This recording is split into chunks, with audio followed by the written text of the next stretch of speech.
ಕೆಲವೇ ಹೊತ್ತಿನಲ್ಲಿ ಸಾರಿಗೆ ಸಂಘಟನೆ ಪದಾಧಿಕಾರಿಗಳ ಸಭೆ ನಡೆಯಲಿದೆ. 6 ಸಾರಿಗೆ ಸಂಘಟನೆಗಳ ಪದಾಧಿಕಾರಿಗಳ ಸಭೆ ನಡೀತಾ ಇದೆ. ಮುಂದಿನ ಹೋರಾಟದ ರೂಪುರೇಷೆಯ ಬಗ್ಗೆ ಚರ್ಚೆ ನಡೆಸ್ತಾ ಇದ್ದಾರೆ. ಅನಂತ ಸುಬ್ಬರಾವ್ ನೇತೃತ್ವದಲ್ಲಿ ಮೀಟಿಂಗ್ ನಡೀತಾ ಇದೆ. ಶೇಷಾದ್ರಿಪುರಂನ ಕಚೇರಿಯಲ್ಲಿ ಸಭೆ ನಡೆಯಲಿದೆ.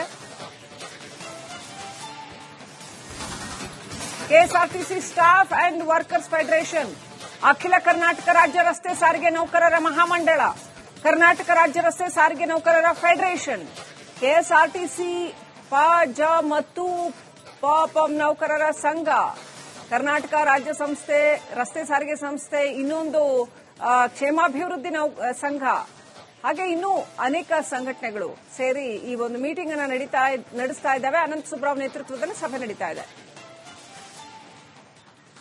ಅಪ್ಡೇಟ್ ಪಡ್ಕೊಳ್ಳೋಣ. ನಮ್ಮ ಪ್ರತಿನಿಧಿ ದೀಪ್ತಿ ತೋಳ್ಪಾಡಿ ಲೈವ್ ಕನೆಕ್ಟ್ ಆಗಿದ್ದಾರೆ. ದೀಪ್ತಿ, ಏನೆಲ್ಲ ಚರ್ಚೆ ಆಗ್ತಾ ಇದೆ ಈ ಒಂದು ಸಭೆಯಲ್ಲಿ? ಮುಷ್ಕರಕ್ಕೆ ಇವರು ತಯಾರಿಯನ್ನ ಮಾಡ್ಕೊಳ್ತಾ ಇದ್ದಾರಾ? ಮುಖ್ಯಮಂತ್ರಿಗಳ ಜೊತೆಗಿನ ಮಾತುಕತೆಯ ವಿಚಾರ ಏನು? ಈಗ ಮುಂದೆ ಏನು ಅಂತ?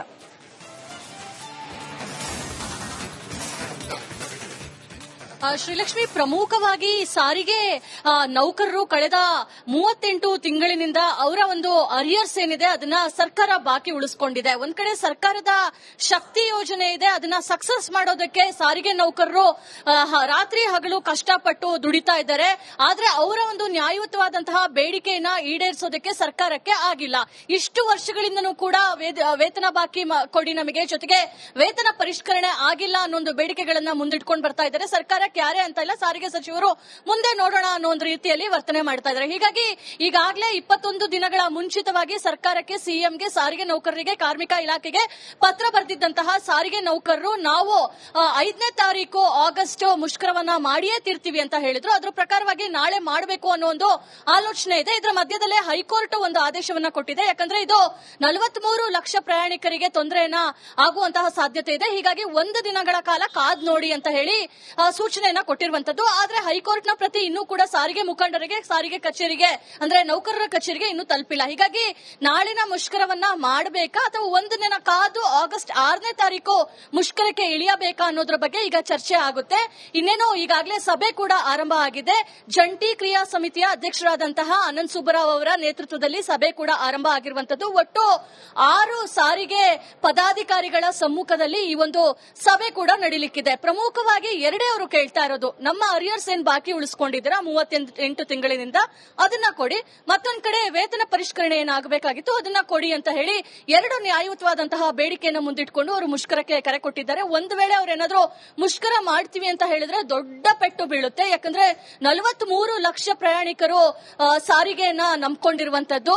ನಿತ್ಯ ಬೆಂಗಳೂರಿನಲ್ಲಿ 6900 ಬಿಎಂಟಿಸಿ ಬಸ್ಗಳು ಓಡಾಡುತ್ತೆ. ಇಂತಹ ಸಂದರ್ಭದಲ್ಲಿ ಏಕಾಏಕಿ ಬಸ್ಗಳು ನಿಂತ್ರೆ ಆಗ ಪ್ರಯಾಣಿಕರಿಗೆ ಬಿಸಿ ಮುಟ್ಟುತ್ತೆ. ಹೀಗಾಗಿ ನೇರ ಹೊಣೆ ಸರ್ಕಾರಕ್ಕೆ ಆಗುತ್ತೆ. ಒಂದ್ ಕಡೆ ಸಿಎಂ ಬೆಳಗಿನೂ ಕೂಡ ಮೀಟಿಂಗ್ ನ ಮಾಡಿ ಮನವೊಲಿಸುವಂತಹ ಪ್ರಯತ್ನವನ್ನ ಮಾಡಿದ್ದಾರೆ. ಆದ್ರೆ ಅದೇನಾಗಿದೆ ಔಟ್ಕಮ್ ಅನ್ನೋದು ಸದ್ಯದಲ್ಲೇ ಗೊತ್ತಾಗಬೇಕಾಗಿದೆ. ಆದ್ರೆ ಸದ್ಯದ ಸಭೆ ಏನಾಗಿರುತ್ತೆ ಅಂತ ಹೇಳಿದ್ರೆ, ನಾಳೆ ಮುಷ್ಕರ ಬೆಳಿಗ್ಗೆ 5 ಗಂಟೆಯಿಂದ ಶುರು ಮಾಡಬೇಕಾ ಅಥವಾ ಕೋರ್ಟ್ ಸೂಚನೆ ಮೇರೆಗೆ 1 ದಿನ ಕಾದು ನಾಡಿದ್ದಿಂದ ನಾವು ಮುಷ್ಕರಕ್ಕೆ ಇಳಿಬೇಕಾ ಅಂತ ಹೇಳಿ, ಜೊತೆಗೆ ಸಿಎಂ ಕೂಡ ನಾಳೆ ಸಭೆಯನ್ನ ಕರೆಯುವಂತಹ ಸಾಧ್ಯತೆ ಇದೆ. ಇದೆಲ್ಲದರ ಬಗ್ಗೆ ಇನ್ನು ಕೆಲವೇ ಹೊತ್ತಿನಲ್ಲಿ ಸಭೆ ನಂತರ ತೀರ್ಮಾನ ಹೊರಬೀಳಲಿಕ್ಕಿದೆ. ಶ್ರೀಲಕ್ಷ್ಮಿ, ರೈಟ್.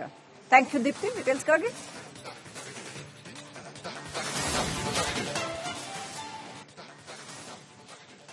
ಕೆಲವೇ ಹೊತ್ತಿನಲ್ಲಿ ಸಾರಿಗೆ ಸಂಘಟನೆ ಪದಾಧಿಕಾರಿಗಳ ಸಭೆ ನಡೆಯಲಿದೆ.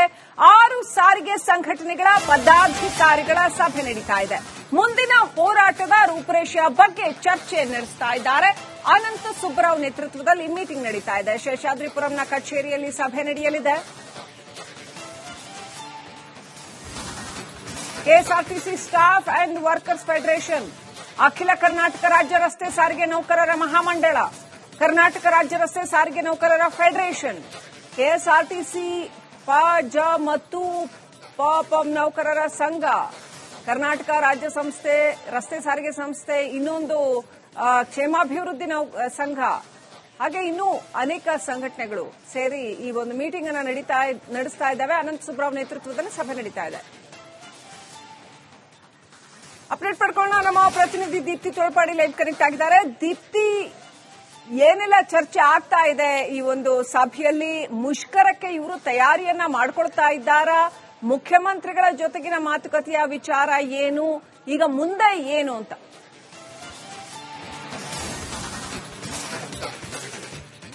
ಶ್ರೀಲಕ್ಷ್ಮಿ, ಪ್ರಮುಖವಾಗಿ ಸಾರಿಗೆ ನೌಕರರು ಕಳೆದ 38 ತಿಂಗಳಿನಿಂದ ಅವರ ಒಂದು ಅರಿಯರ್ಸ್ ಏನಿದೆ ಅದನ್ನ ಸರ್ಕಾರ ಬಾಕಿ ಉಳಿಸಿಕೊಂಡಿದೆ. ಒಂದ್ ಕಡೆ ಸರ್ಕಾರದ ಶಕ್ತಿ ಯೋಜನೆ ಇದೆ, ಅದನ್ನ ಸಕ್ಸಸ್ ಮಾಡೋದಕ್ಕೆ ಸಾರಿಗೆ ನೌಕರರು ರಾತ್ರಿ ಹಗಲು ಕಷ್ಟಪಟ್ಟು ದುಡಿತಾ ಇದ್ದಾರೆ. ಆದ್ರೆ ಅವರ ಒಂದು ನ್ಯಾಯಯುತವಾದಂತಹ ಬೇಡಿಕೆಯನ್ನ ಈಡೇರಿಸೋದಕ್ಕೆ ಸರ್ಕಾರಕ್ಕೆ ಆಗಿಲ್ಲ.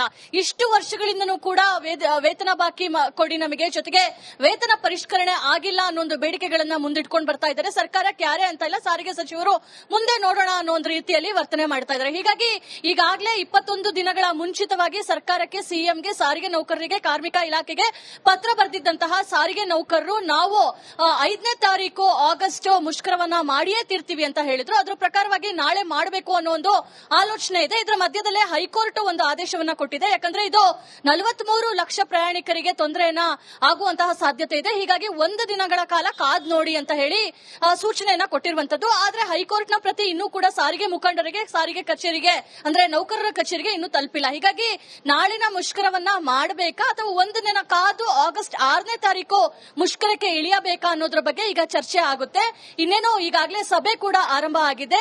ಜಂಟಿ ಕ್ರಿಯಾ ಸಮಿತಿಯ ಅಧ್ಯಕ್ಷರಾದಂತಹ ಅನಂತ್ ಸುಬ್ಬರಾವ್ ಅವರ ನೇತೃತ್ವದಲ್ಲಿ ಸಭೆ ಕೂಡ ಆರಂಭ ಆಗಿರುವಂತದ್ದು. ಒಟ್ಟು 6 ಸಾರಿಗೆ ಪದಾಧಿಕಾರಿಗಳ ಸಮ್ಮುಖದಲ್ಲಿ ಈ ಒಂದು ಸಭೆ ಕೂಡ ನಡೀಲಿಕ್ಕಿದೆ. ಪ್ರಮುಖವಾಗಿ ಎರಡೇ ಅವರು ಕೇಳ್ತಾ ಇರೋದು, ನಮ್ಮ ಅರಿಯರ್ಸ್ ಏನ್ ಬಾಕಿ ಉಳಿಸ್ಕೊಂಡಿದ್ದೀರಾ 38 ತಿಂಗಳಿನಿಂದ ಅದನ್ನ ಕೊಡಿ, ಮತ್ತೊಂದ್ ಕಡೆ ವೇತನ ಪರಿಷ್ಕರಣೆ ಏನಾಗಬೇಕಾಗಿತ್ತು ಅದನ್ನ ಕೊಡಿ ಅಂತ ಹೇಳಿ 2 ನ್ಯಾಯಯುತವಾದಂತಹ ಬೇಡಿಕೆಯನ್ನು ಮುಂದಿಟ್ಕೊಂಡು ಅವರು ಮುಷ್ಕರಕ್ಕೆ ಕರೆ ಕೊಟ್ಟಿದ್ದಾರೆ. ಒಂದು ವೇಳೆ ಅವ್ರೇನಾದ್ರೂ ಮುಷ್ಕರ ಮಾಡ್ತೀವಿ ಅಂತ ಹೇಳಿದ್ರೆ ದೊಡ್ಡ ಪೆಟ್ಟು ಬೀಳುತ್ತೆ. ಯಾಕಂದ್ರೆ 43 ಲಕ್ಷ ಪ್ರಯಾಣಿಕರು ಸಾರಿಗೆಯನ್ನ ನಂಬಿಕೊಂಡಿರುವಂತದ್ದು.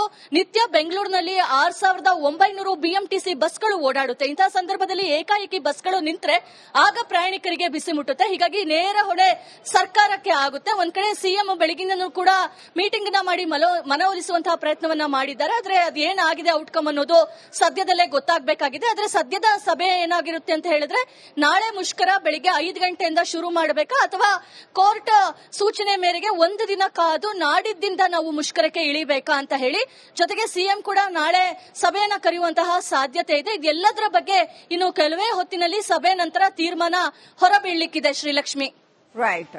Thank you Deepti, ಡೀಟೇಲ್ಸ್ಗಾಗಿ.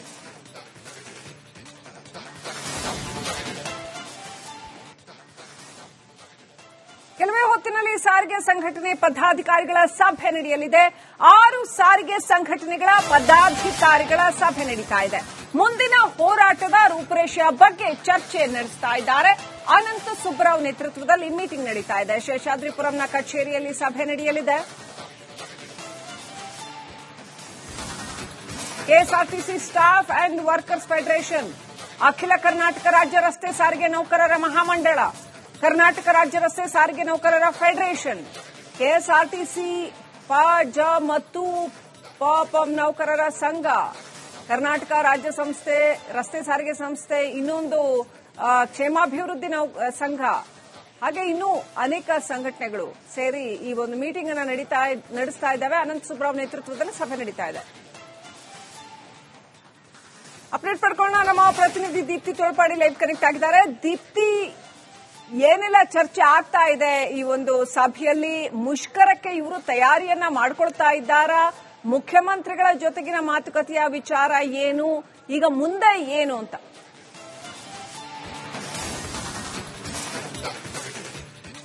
ಶ್ರೀಲಕ್ಷ್ಮಿ, ಪ್ರಮುಖವಾಗಿ ಸಾರಿಗೆ ನೌಕರರು ಕಳೆದ 38 ತಿಂಗಳಿನಿಂದ ಅವರ ಒಂದು ಅರಿಯರ್ಸ್ ಏನಿದೆ ಅದನ್ನ ಸರ್ಕಾರ ಬಾಕಿ ಉಳಿಸಿಕೊಂಡಿದೆ. ಒಂದ್ ಕಡೆ ಸರ್ಕಾರದ ಶಕ್ತಿ ಯೋಜನೆ ಇದೆ, ಅದನ್ನ ಸಕ್ಸಸ್ ಮಾಡೋದಕ್ಕೆ ಸಾರಿಗೆ ನೌಕರರು ರಾತ್ರಿ ಹಗಲು ಕಷ್ಟಪಟ್ಟು ದುಡಿತಾ ಇದ್ದಾರೆ.